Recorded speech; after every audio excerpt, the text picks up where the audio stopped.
Hey folks, April Reigne. I want to show you at least the highlights of today's congressional hearing. It's not being covered that much in the news, and it should be because this has been going on. It's been an issue for 5 years. And they are just now, they being Wells Fargo, they're just now getting around to apologizing and kind of, sort of, but I get the feeling not really remedying the situation. So I've taken the highlights of it from today's hearing, which is September 29th. Enjoy. The chair now recognizes the gentleman from Wisconsin, Mr. Duffy, chairman of the Oversight and Investigations Subcommittee. But what I'm hearing today is incredibly disturbing. And so I just want to make sure you and I are on the same page. How do you classify what Wells Fargo did with this potentially 2 million account holders? Well, the 2 million account holders were accounts was about the PwC looked at 93 million accounts. The 2 million are. No, I'm not. I'm sorry. Was this fraud?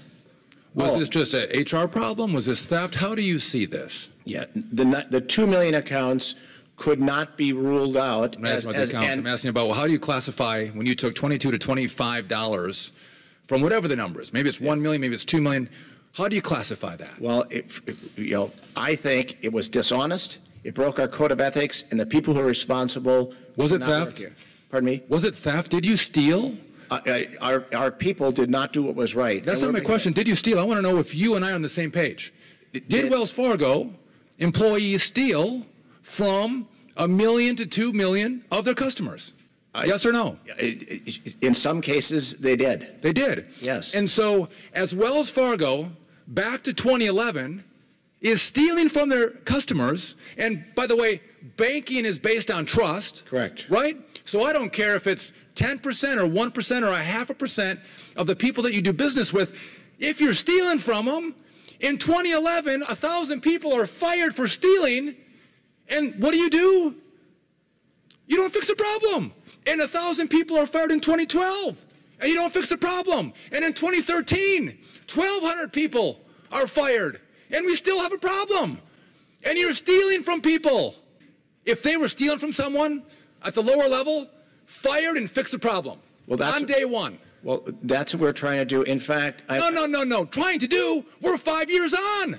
We didn't. When somebody would open an unauthorized account, a savings account or a checking account, it was not until and when an account gets opened and not funded, it's really important, please. When it gets opened and not funded, it gets auto-closed. We didn't believe, as we looked at that, until sometime in 2015, that there could be the possibility of a zero account that could affect a customer. You've got to be kidding me. You have got to be kidding me. No, that is absolutely our analysis. You told us earlier the board members, you were not saying that you knew, but board members knew in 2011. They were looking at this. And if they're looking at 1,000 people fired, that they don't know why they're being fired, that they don't look in to say, what were these people doing that caused them to be canned? And they just pull the curtain back a little bit and they go, man, whether you want to call it defrauding our customers or stealing from our customers, Wells Fargo has a big problem. So that you tell me that it took 1 year, 2 year, 3 year to 2015, I don't buy it. What I think is Wells Fargo was making a lot of money off what you were doing. Yeah, and I think that you were hoping that you wouldn't get caught. And so it's a risk of doing business. But we kept the practice in play because we were making big profits. Did you win the practice? Is this over? And yet we're stopping all of our sales goals. Well, let me just get How did you stop it? How could you stop it now but not in 2011 or 2012 or 2013 or 2014 or 2015? But we should have done more earlier. This is a loser for us. It only helps when customers use it's a loser for you. I guarantee you that.